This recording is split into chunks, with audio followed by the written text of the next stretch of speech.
প্রতি মাসে হিসাব ছাড়া একটা খরচা হয়ে যায়। তাই চিন্তা করেছিলাম গত যে মাসটা গেছে সেই মাসে আমি একটা হিসাবের ভিতরে খরচা করার চেষ্টা করেছিলাম, আর সেটাই আজকে আপনাদের সাথে শেয়ার করব। হ্যালো এভরিওয়ান, আসসালামু আলাইকুম। সবাই কেমন আছেন? আশা করছি সবাই ভালো আছেন। আলহামদুলিল্লাহ, আমরাও অনেক অনেক ভালো আছি। কথায় আছে, হিসাব করে না খেলে রাজার গোলায়ও কিন্তু কুলায় না। তো এটা কিন্তু একদম সত্য কথা। আপনার যতই থাকুক না কেন, একটু হিসাব করে খেলে দেখবেন অনেক সাশ্রয় হবে। তো এই যে গত মাসে চিন্তা করছিলাম যে পুরো মাসটা আমি হিসাবের ভিতরেই রাখবো। তো পুরো মাসের শুকনা বাজারটা একদম আমি কমপ্লিট করে নিয়েছি। একদম কোনো কিছুই বাদ রেখে নাই, চাল ডাল থেকে শুরু করে সব কিছুই, যাতে কিছুই বেশি বেশি করে নিয়েছি। শুকনা বাজারগুলো একদম কমপ্লিট করে ফেলেছি, যাতে করে মাস শেষ হলেও আমার শুকনা বাজারটা শেষ না হয়। তো সেরকমভাবে শুকনা বাজারটা কেনার পরে তারপর চিন্তা করলাম সাপ্তাহিক যে বাজারটা করব, শুধু আর সবজির বাজারটা, সেটা হচ্ছে আমি সপ্তাহে করব। প্রতি সপ্তাহে আমি সবজির বাজারটা করে নেব। তো ফ্রিজ যেহেতু আছে, আমি ফ্রিজে সবজিগুলো রেখে দেব। আর আপনাদের ভাইয়া 2-1 দিন পর পর বাজার করতেও পারে না, সে টাইম পায়ও না। তো যাই হোক, এভাবে করে খেতে কিন্তু গত মাসটা আমার খুব ভালো কেটেছে। তো আমি এই যে 1 সপ্তাহের সবজি নিয়ে আসলাম। তো 1 সপ্তাহে দেখা যায় যে সপ্তাহের 5 দিন কি 6 দিন চলে, তারপর হচ্ছে দেখা যায় সবজিটা শেষ হয়ে যায়। তখন আমি দেখা যাচ্ছে যে কোনো ভর্তা, ডাল ভর্তা, আলু ভর্তা, যে কোনো ভর্তা আইটেমগুলো করে 2 দিন পার করে দিই। তাহলে আমার সপ্তাহটা একদম কমপ্লিট হয়ে যায়। আর মাছটাও কিন্তু আমি ঠিক সেমভাবে সাপ্তাহিকভাবে বাজার করে নিয়ে আসি। মাছও সপ্তাহে যতটুকু মাংস লাগবে ততটুকুই কিনে নিয়ে আসি। যাই হোক, এই যে কে এভাবে খান জানেন না, তবে আমি কিন্তু এভাবে বাজার করে খেয়ে অনেকটাই ভালো হয়েছে আর কি। যাই হোক, আপনাদের সাথে সেজন্য একটু শেয়ার করলাম। তো আজকে হচ্ছে মাছ, যেহেতু গত সপ্তাহে বড় মাছ কেনা হয়েছে, তো আজকে হচ্ছে গুঁড়া মাছ নিয়ে আসছিল। তো গুঁড়া মাছ আমি নিজেই নিয়ে আসতে বলছিলাম। তো আজকে গুঁড়া মাছটা কাটতে যেয়ে আমার অনেকটা টাইম লস হয়েছে। অনেকগুলো মাছ দেখেন, অনেকটা করতে করতে অনেকটা সময় গেছে। যাই হোক, কিন্তু মাছটা খেতে অনেক অনেক মজা ছিল। অবশ্যই ভালো খাবেন এবং ভালোভাবে থাকতে পারবেন। তো যাই হোক, যতই টাকা ইনকাম করি না কেন, অতিরিক্ত খরচা করা একদমই পছন্দ করি না। যাই হোক, আপনাদের ভাইয়া কিন্তু সরকারি জব করে, তারপরও কিন্তু আমার কোনো কিছুতে আলহামদুলিল্লাহ অভাব নেই। তারপরও আমি কিন্তু অতিরিক্ত খরচা করা একদমই পছন্দ করি না। তো এই যে আমার ছেলেকে এখন হচ্ছে ওষুধ খেয়ে দিচ্ছিলাম। সে হচ্ছে ওষুধ খেতে খুবই পছন্দ করে। অনেক বাচ্চারাই আছে হয়তো বা ওষুধ খেতে পছন্দ করে না, কিন্তু সে ওষুধ খেতে কোনো দিনও কার্পণ্য করে না। শুধু ওষুধ খাওয়ার কথা বললেই সে দৌড়ে আসে। যাই হোক, এখন হচ্ছে সকালবেলা উঠে আমি কিন্তু ঘর সব কিছু ঝাড়ু টাড়ু দিয়ে বিছনা টিছনা উঠে একদম পরিষ্কার করে নিয়েছি।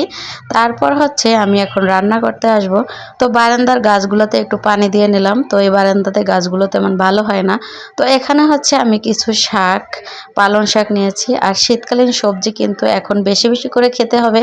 আমি কিন্তু আমার ছেলেদেরকেও শীতকালীন সবজি খাওয়াই, যদি ওরা খেতে চায় না, তারপরও আমি ওদেরকে দিই, অভ্যাস করি সবজি খাওয়ার জন্য।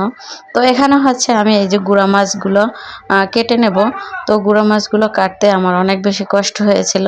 তো এখানে এই যে নূতন আলু নিয়ে আসছিল, এখন হচ্ছে আমি নূতন আলু দিয়ে পালং শাকটা রান্না করব। আর নূতন আলু দিয়ে পালং শাক রান্না করলে অনেক বেশি মজা হয় খেতে।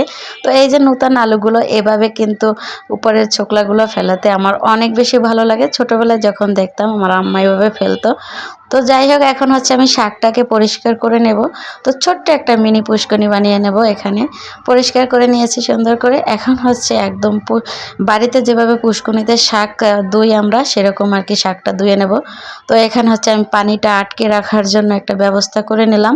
এখন হচ্ছে শাকগুলো দিয়ে দেব। তো শাকগুলো দিয়ে 2 বার আমি এভাবে সুন্দর করে ধুয়ে উঠিয়ে নেব। শাকগুলোতে যদিও ভালো নেই, তারপরও হচ্ছে শাক তো সুন্দর করে পরিষ্কার করতে অবশ্যই হবে। তো শাকটা এই যে এখন পরিষ্কার করে নেব ভালো করে, একবারে এই যে সুন্দর করে ধুয়ে পরিষ্কার করেছি।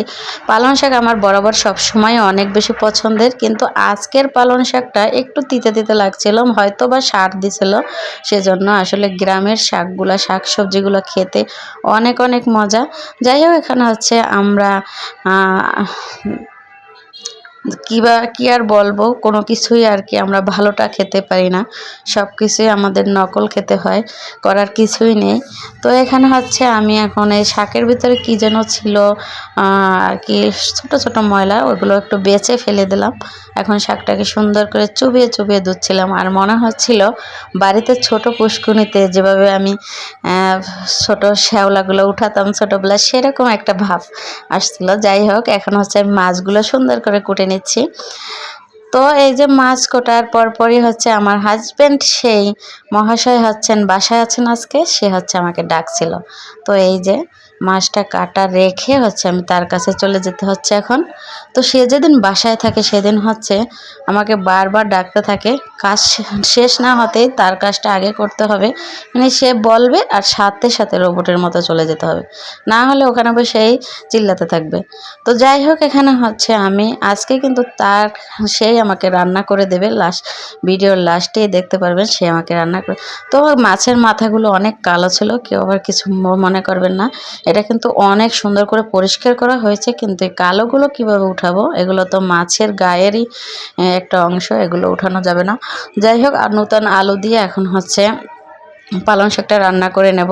তো শাকটা রান্না করার পরপরই আপনাদের ভাইয়া হচ্ছে চলে আসছেন মসজিদ থেকে নামাজ পড়ে, এসে আমাকে বলছে আজকে গুঁড়ো মাছটা আমি রান্না করি। আমি আবার তাকে বলছিলাম আজকে যে শাস্তিটা আমাকে দিয়েছো।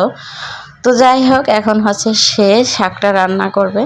তো একটু লজ্জা পাচ্ছিল, তো বয়সটা আমি দিয়ে দেব ছোট রিলস ভিডিওতে, তখন শুনতে পারবেন। সে আমাকে বারবার শুধু মানে ভিডিও করতে দিচ্ছিল না। তো এই যে তার হাতের রান্না অসাধারণ হয়।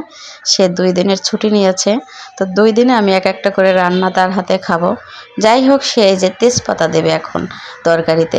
তারপর আমাকে বলছিল একটু চাল টাল দিয়ে দেবো নাকি, যা যা তোমার মন চায় সব কিছু দিয়ে দাও, তোমার হাতে আমি শুধু একটু রেস্ট নিতে পারলে হয়েছে। তো এই যে আজকের ভিডিওটা কিন্তু এ পর্যন্তই। সবাই ভালো থাকবেন আর আমাদের জন্য দোয়া করবেন। ভিডিওটা ভালো লাগলে লাইক কমেন্ট করবেন। আল্লাহ।